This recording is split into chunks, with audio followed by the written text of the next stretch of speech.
ተነሳ ተራመድ ክንድህን አበርታ ለአገር ብልጽግና ለወገን መከታ።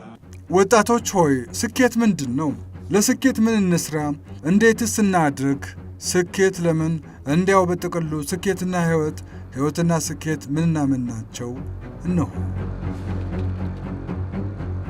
እርግጥ ነው በሕይወት ለመኖር ምግብና ውሃ ያስፈልገናል።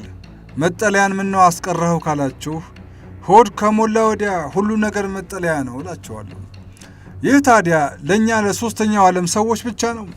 እኛ መጠለያ አይወድልንም ካላችሁ መልሴ አሁንም ሆድ ይቀድማል ነው። ቢሆንም ከሆድ ሙላት ባሻገር መግቢያ ላይ የዘረዘርኳቸው የስኬት ማሟሻ መስፈንጠሪያ ጥያቄዎች ላይ በመካከላቸው የጋራ መግባባትን ለመፍጠር አልም ያለሁና ጆሮአችን አውሱኝ።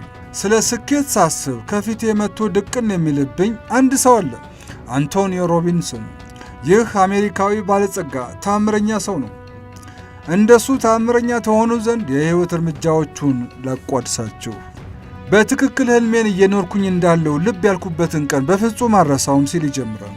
በሎስ አንጀለስ የነበረኝን የንግድ ስብሰባ ካካሄድኩኝ በኋላ ሰሚናር ወዳለኝ ቦታ በኦሬንጅ ካንትሪ በኩል በግል ሄሊኮፕተር እየበረርኩኝ ነበር። በግሌንዳሌ ከተማ አየር ላይ ስበር እንደ ድንገት አንድ ሕንፃ ተመለከትኩ። ይህኔ ሄሊኮፕተሬን አቆምኩና በሕንፃው ላይ አርገበገብኩኝ። ወደ ታች ስመለከት ሕንፃው ከ12 ዓመት በፊት በጽዳት ሠራተኝነት ተቀጥሬ የሠራሁበት ሕንፃ እንደሆነ ልብ አልኩኝ። እምባዬ ኩልል ብሎ ይወርድ ጀመር። ራሴ መቆጣጠር ስለነበረብኝ ስሜቴን ቆንጠጥ አድርጌ ጉዞዬን ቀጠልኩኝ። ያኔ አስብ የነበረው 1960 ቮልስ መኪናዬ 30 ደቂቃ ተጉዛ የሥራ ቦታዬ እንድታደርሰኝ ነበር። ሕይወቴ ያተኮረው እንዴት መኖር እችላለሁ በሚለው ጥያቄ ላይ ነበር። ፍርሃትና ብቸኝነት ይሰማኝ ነበር። ነገር ግን በዚች ቀን በሰማይ ላይ እየበረርኩኝ ሳለሁ በ10 ዓመት ውስጥ ከፍተኛ ለውጥ ማምጣት ይቻላል ብዬ አሰብኩኝ። ያኔ ህልም ነበረኝ። ዳሩ ግን ህልሜ በዚያን ጊዜ የሚተገበሩ አይመስሉኝም ነበር። ዛሬ ግን የቀደሙት ውድቀቶችና ዝለቶች አሁን እያጣጣምኩት ላለሁት አዲስ የኑሮ ደረጃ መሰረት እንደጣሉ ወደ ማመን መጥቻለሁ። አንቶኒዮ ሮቢንሰን ይቀጥላል። ዘለቄታ ያለውን ስኬት ለማምጣት ስትሹ 3 እርምጃዎችን ውሰዱ ይላሉ። እርምጃ 1 ደረጃዎችን አሳድግ። እስኪ ደረጃቸውን ከፍ ስላደረጉ ሰዎችና እንቅስቃሴያቸውን አስቡ። የማይፈልጉትን ነገር በፍጹም ላለመታገስ ስለቆረጡ ግለሰቦች አሰላስሉ። ስለነ ሊዮናርዶ ዳቪንቺ፣ አብርሃም ሊንከን ሰው አይን ብቻ ሳይሆን ራእይም ያስፈልገዋል በሚለው ወርቃማ አባባሏ የምናውቃት ሄለን ኬለር፣ ሮዛ ፓርክስ፣ ኬሰር ቻቬዝ፣ ሰይቺሮ ሆንዳ፣ አልበርት አንስታይንና ጋንዲን አሰላስሉ። በእነዚህ ሰዎች ውስጥ የነበረው ተመሳሳይ ኃይል በእናንተም ውስጥ ዛሬም ይኖራል። ለዚህ ኃይል ብቃት ዕውቅና ስጡት። ድርጅትን፣ ካምፓኒን፣ አገርን ወይም ዓለምን መለወጥ የሚጀምረው ራስን ከመለወጥ ቀላል እርምጃ ነው። እርምጃ 2 ውስን የሆኑ አመለካከቶችን ወይም እምነቶችን ለውጥ። እያንዳንዱ እንቅስቃሴያችሁን፣ አመለካከቶቻችሁን፣ ስሜቶቻችሁን የሚወስኑት እምነታችሁ ነው። ስለዚህ አመለካከቶቻችሁን መለወጥ እውነተኛና ዘለቄታ ያለው ለውጥ በሕይወታችን ማምጣት መሠረታዊና ማዕከላዊ ጉዳይ መሆኑን እወቁ። እርምጃ 3 ስልታችሁን ቀይሩ። በሕይወታችሁ ከፍተኛ የሆነ ደረጃ ካበጃችሁለትና ይህንን ደረጃ እንደምትቆናጠጡ የምታምኑ ከሆነ በእርግጠኝነት ወደዚህ ደረጃ የሚያደርሷችሁን ስልቶች ታገኛላችሁ። ዋናው ነገር ወደ ውጤት የሚመራንን መንገድ ለማግኘት መወሰን ነው። እውነተኛ ውሳኔን ከምለካበት መስፈርቶች አንዱ ከውሳኔው የሚመነጨው የድርጊት ፍሰት ነው። የውሳኔ ሰው ሁኑ። ውሳኔዎች የማይታየውን ነገር ወደ መታየት የሚቀይሩ ኃይሎች ናቸው። ሕልማችንን ወደ እውነታ የመቀየር ጉልበት አላቸው። አንድን ነገር ለማድረግ ከልባችሁ ከወሰናችሁ ማናቸውንም ነገር ማድረግ ትችላላችሁ። አሁን ከሰዎች ጋር ባላችሁ ግንኙነት ደስተኛ ካልሆናችሁ አሁኑኑ ግንኙነታችሁን ለመለወጥ ወስኑ። ከዚህ በኋላ ስኬት የእናንተ የግል ንብረት ትሆናለች ሲል አንቶኒ ሮቢንሰን የስኬት አስተምሮቱን ይቋጫል አዌክን ዘ ጃይንት ዊዝን በተሰኘ መጽሐፉ። ወጣቶች ሆይ ዛፍ ለመቁረጥ 6 ሰዓት ቢሰጠኝ 4ቱን ሰዓት መጥረቢያ ለመሳል እጠቀምበታለሁ ብሎ ነበር አብርሃም ሊንከን። ይሄ ሊቆረጥ የሚገባው ቁመቱ የበዛ ስሩ የተንሰራፋ መልከ ጥፉ ነገር ድህነት ስሙ ነው። ይህ አሜኬላ ይቆረጥ ዘንድ መጥረቢያውም መሳሪያውም በእጃችሁ ነው። እሱም የይቻላልን ሚስጥር በእጅ ማስገባት ነው። ብዙዎቻችን ባለጸጋ መሆን ይቻላል፣ ማሸነፍ ይቻላል፣ መሪ መሆን ይቻላል፣ ፕሮፌሰር መሆን ይቻላል፣ ይህን ማድረግ ይቻላል፣ ያንን ማድረግ ይቻላል ወዘተ እንላለን። እነኚህን የሚያማልሉ ትንቢቶች መናገር ብዙ ጥረት የሚጠይቅ አይደለም፣ የመናገር ፍላጎት ብቻ የሚያስፈልገው እንጂ። እስቲ ከአንቶኒ ሮቢንሰን አገር አሜሪካ ወደ ሮገር ባኒስተር ሀገረ እንግሊዝ ልውሰዳችሁ። እንደ አውሮፓውያን አቆጣጠር በ1954 ለ100 ዓመታት ያህል በፍጹም አይቻልም የተባለ የርቀት ሩጫን ክብረ ወሰን ለመስበር ችሏል። ሯጮች 1 ማይልን ከ4 ደቂቃ በታች አይገባም የሚል እምነት ነበራቸው። በርካታ ልምድና ብቃት ያላቸው ሯጮች ለርቀቱ የተያዘውን ደቂቃ ለማሻሻል ሞክረው ሳይሳካላቸው ቀርቷል። በዚህም የሕክምና ባለሙያዎችን ጨምሮ ለሰው ልጅ የተጠቀሰውን ርቀት ከ4 ደቂቃ በታች መግባት እንደማይቻል አመኑ። በዚህ ወቅት ነበር ሮገር ባኒስተር የተለየ አስተሳሰብ ይዞ የተነሳው። ሮገር ፍጹም አይቻልም የተባለውን ክብረ ወሰን ለመስበር ተንቀሳቀሰ። የሚያስገርመው ጉዳይ እሱ በሯጭነት የሚታወቅ ሰው አልነበረም። በወቅቱ የታወቁ ሯጮች ነበሩ። የ4 ደቂቃውን ክብረ ወሰን መስበር እንደሚቻል በአእምሮ ምስል እየከሰተ ይለማመድ ነበር ሮገር ባኒስተር። ከዚህም በኋላ እንደ አውሮፓውያን አቆጣጠር ግንቦት 6 1954 ሮገር 1 ማይል ከ3 ደቂቃ በታች ከ3 ደቂቃ ከ54 ሰከንድ በመግባት ክብረ ወሰን ሰበረ። በጣም የሚያስደንቀው በዓመት ውስጥ 37 ሯጮች ክብረ ወሰኑን መስበራቸው ነው። በቀጣዩ ጊዜያትም በ3 ዓመታት 300 ሯጮች ክብረ ወሰኑን መስበራቸው ሌላው ትንግርታዊ ትዕይንተ እውነት ነበር። ለምንድን ነው ከ100 ዓመታት በላይ አይቻልም ተብሎ የቆየውን አንድ የዩኒቨርሲቲ ድህረ ምረቃ ተማሪ ክብረ ወሰኑን ከሰበረ በኋላ ሌሎች ሊሰሩት የቻሉት? ይህ የሆነው እንደ ሯጭ በሩጫው ዓለም ሰው የማይታወቅ ሰው ሮገር ባኒስተር እንደሚቻል በተግባር ስላሳያቸው እነሱም በእርግጠኝነት እንደሚቻል ስላመኑ ነበር።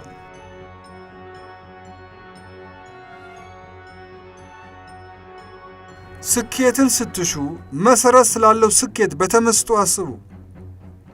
ጽናት ይኖራችሁ። ድንጋይ ባገኘ ቁጥር የሚቀመጥ መንገደኛ ጉዞውን አይጨርስም። ተስፋ አትቁረጡ።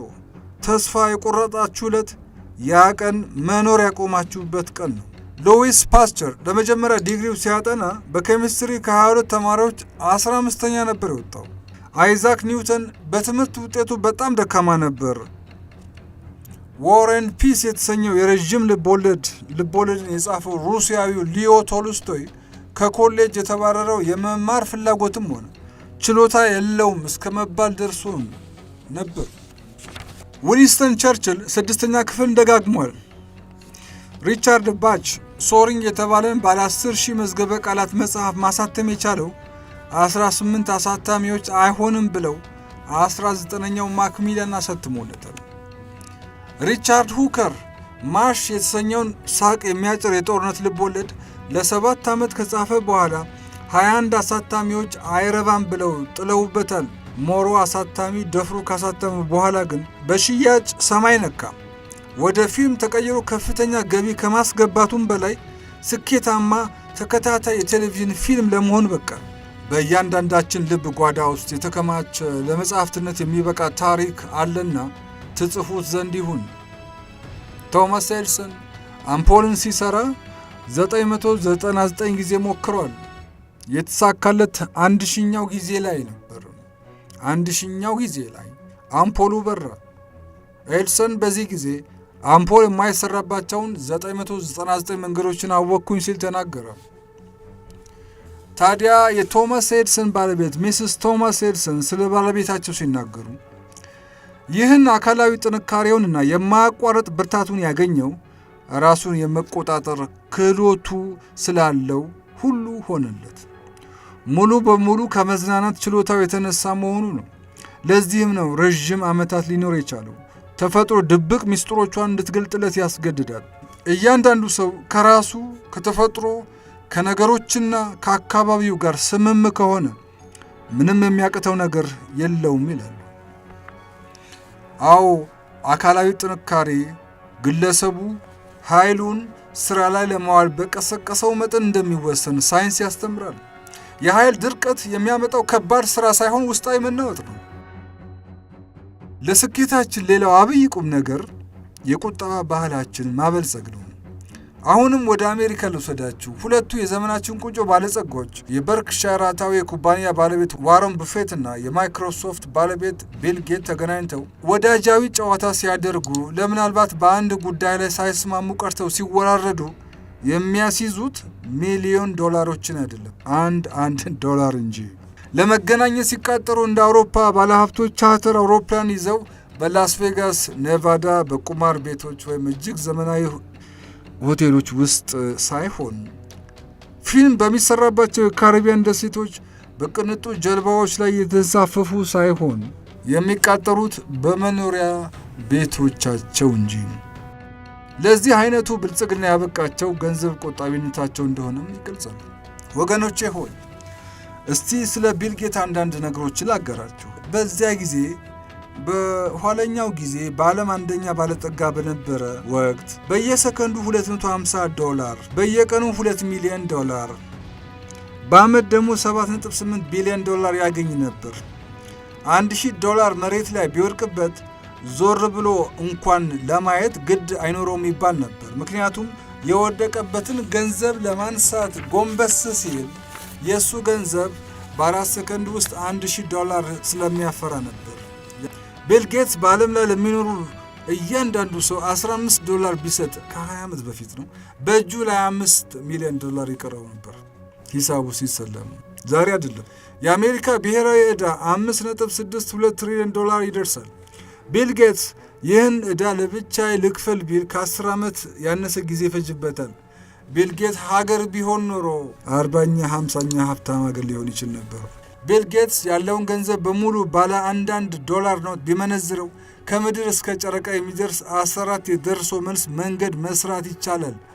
ነገር ግን ገንዘቡን ለማመላለስ ይህን መንገድ ለመገንባት 1400 ዓመታትና 713 ቦይንግ አውሮፕላን ያስፈልጋሉ። እስከ 75 ዓመት ድረስ ለመኖር ቢታደልና ገንዘቡን በሙሉ እስከ ዕለተ ሞቱ በፊት ተጠቅሞ ይጨርሰው ቢባል በየቀኑ $6.7 ሚሊዮን እየቀደደ ማጥፋት አለበት። የማይክሮሶፍት ተጠቃሚዎች ኮምፒውተሮቻቸው በዊንዶውስ ችግር የተነሳ ስራ በሚያቆሙበት በእያንዳንዱ ወቅት $1 ከማይክሮሶፍት ቢከፈላቸው ኖሮ ቢል ጌትስ በ3 ዓመታት ውስጥ ለኪሳራ ይዳረግ ነበር። ይህ ተረክ ከሁለት አስርተ ዓመታት በፊት ቢል የዓለማችን ቁጥር 1 ባለጸጋ በነበረ ጊዜ የሀብቱ ሁናቴ በጊዜ መስፈሪያነት ተተንትኖ ከቀረበበት ዶሴ ላይ የተቃረመ ተረክ ነው።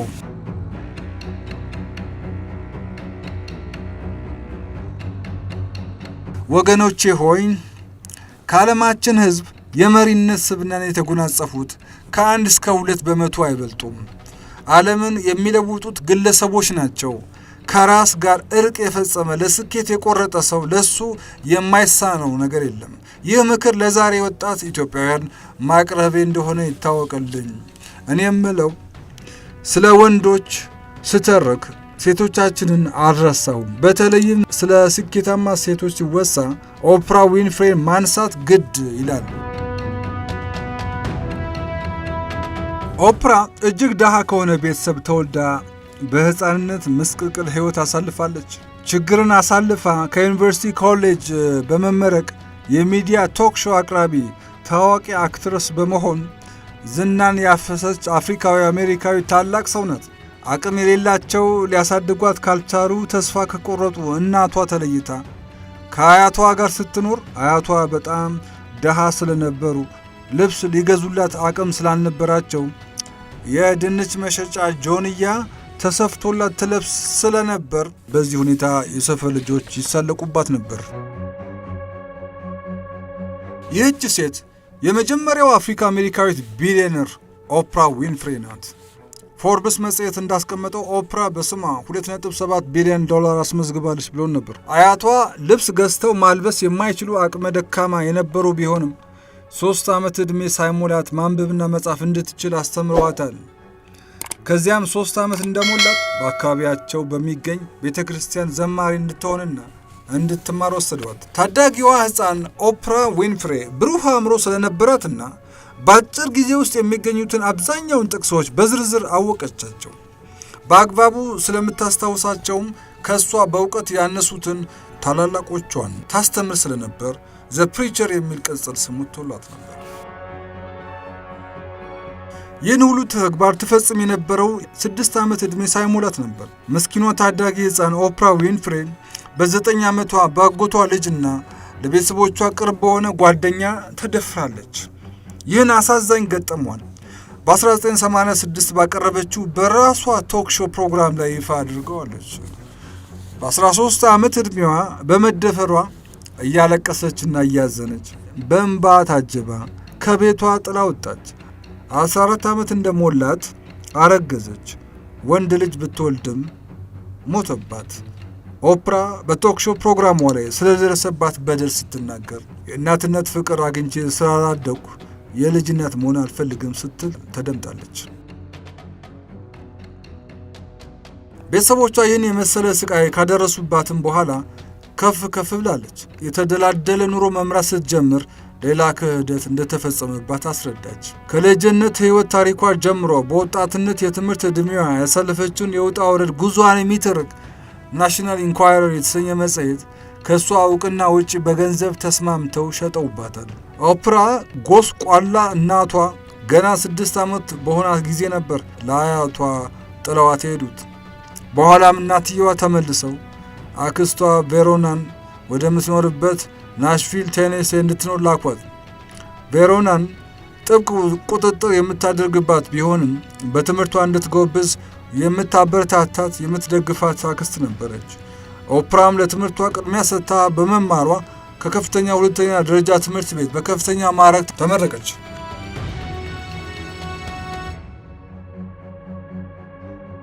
ከዚሁ ኢስት ናሽናል ከፍተኛ ሁለተኛ ደረጃ ትምህርት ቤት በመድረክ በሚመደረኩ ውይይቶችና ክርክሮች ጎልታ በመውጣት እውቅና እያገኘች በመምጣቷ በተጨማሪ በትርጉም ሥራ ውድድር በሀገር አቀፍ ሁለተኛ መውጣት ችላለች። በግል ከተለያዩ ሰዎች ጋር በምታደርጋቸው ውይይቶች በማሳመን ጥበቧ ተወዳዳሪ የለሽ ተሸላሚ ለመሆን የበቃችም ናት። በብሩህ አእምሯ በመታገዝ እድሎቿን ወደ ምትፈልጋቸው አቅጣጫዎች ወሰዷት። ማርሽ ቀያሪነቷ አሌ የሚባል አልሆናል። ብቁነቷ ከቴኔሲ ስቴት ዩኒቨርሲቲ ነፃ የትምህርት ዕድል አሰጥቷታል። በዩኒቨርሲቲ ኮሌጁ በሚዲያና ኮሚኒኬሽን ትምህርቷን መከታተል ጀመረች። የአንደኛና ሁለተኛ ዓመት ተማሪ እያለች ወጣቷ ዊንፍሬ በትርፍ ጊዜዋ በግሮሰሪ መጋዘን ውስጥ ትሰራ ነበር። በ17 ዓመቷ ሚስ ብላክ ቴኔሴ ቢዩቲ ፔጀንት በሚሰኝ ባህላዊ አልባሳት የመልበስ ውድድር አሸናፊ ሆነች። በማኅበራዊ ጉዳዮችና ሰናይ ምግባሮች ላይ በመሳተፍ ተቀባይነቷ እየጨመረ ስሟም እየገነነ መጣ። ከዚያ ሁሉ የኑሮ ገፈቶች ማለፍ በኋላ ከዩኒቨርሲቲ ኮሌጅ በመመረቋ ሴት አያቷን አስደሰተች። ሴት አያቷ ስለ ኦፕራ ዊንፍሬ ምስክርነት ሲሰጡ እንዲህ ብለው ነበር።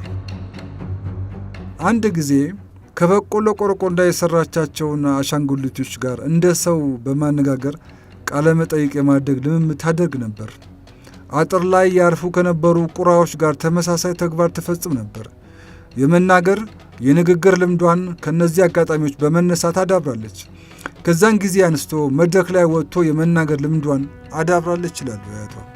ኦፕራ አያቷ በአደባባይ ሕዝብ በተሰበሰበበት እንድናገር ታበታታይ ነበር በማለትም ዘግይታም ቢሆን እውቅና ሰጥታቸዋለች። የኦፕራ ጉዞ ዘለግ ይላል። ሁነኛዎቹን ማንሳት ግን ተገቢ ነበር። በ1983 ማረፊያውን ቺካጎ አደረገች። WLC ቲቪ የጠዋት የግማሽ ሰዓት የቶክ ሾው ፕሮግራም ማዘጋጀት ጀመረች። የመጀመሪያዋ ተከታታይ ሾው ፕሮግራም በጥር 2 1984 መታየት ጀመረ። ፕሮግራሙ መታየት በጀመረ ጥቂት ወራት ውስጥ ከፍተኛ አድናቂ በማግኘቷ በቺካጎ ስቴትስ ከዳር እስከ ዳር ተቀባይነት ታገኘች። ብዙም ጊዜ ሳታጠፋ በመስከረም 8 1986 ኦፕራ ዊንፍሬ ሾው በሚል የራሷን ፕሮግራም ዘረጋች። በ2011 እንደ አውሮፓውያን አቆጣጠር ፕሮግራሙን ዘጋች። በምትዘጋበት ፕሮግራም ላይ 300 አድናቂዎቿንና ታማኝ ፕሮግራም ተከታታዮቿን ወደ አውስትራሊያ ወስዳ አዝናንታቸዋለች። በ2006 እንደ አውሮፓውያን አቆጣጠር በቲቪ መዝናኛ ዘርፍ በአሜሪካ ከፍተኛ ተከፋይ ነበረች። በአመቱ $260 ሚሊዮን፣ በ2008 ግን $275 ሚሊዮን አግኝታም ነበር። ፎርብስ መጽሔት በ2009 ባወጣው እትሙ ኦፕራ $2.7 ቢሊዮን የገንዘብ ክምችት እንደነበረ ታስፍሯል። ኦፕራ የምትለብሰው ጨርቅ፣ የምትጫማው ጫማ በቅጡ ያልነበራት፣ ከድንች መያዣ ኬሻ ጆንያ የተሰራ እራፊ ጨርቅ ይጣላት የነበረች ሰው፣ በካሊፎርኒያ 170,000 ካሬ ሜትር የተንጣለለ መኖሪያ ሰፈር ከነስሙ ዘ ፕሮሚስድ ላንድ የሚሰኝ፣ በኒው ጀርሲ መኖሪያ ቤት፣ በቺካጎ አፓርትመንትስ፣ በሃዌይ ደሴትና በሌሎች የአሜሪካ ታላላቅ ከተሞች የመዝናኛ ስፍራዎችን ያበጀች ለመሆን በቅታለች። ስኬት ይሉሃል እንዲህ ነው። ተነሳ ተራመድ፣ ክንድህን አበርታ፣ ለአገር ብልጽግና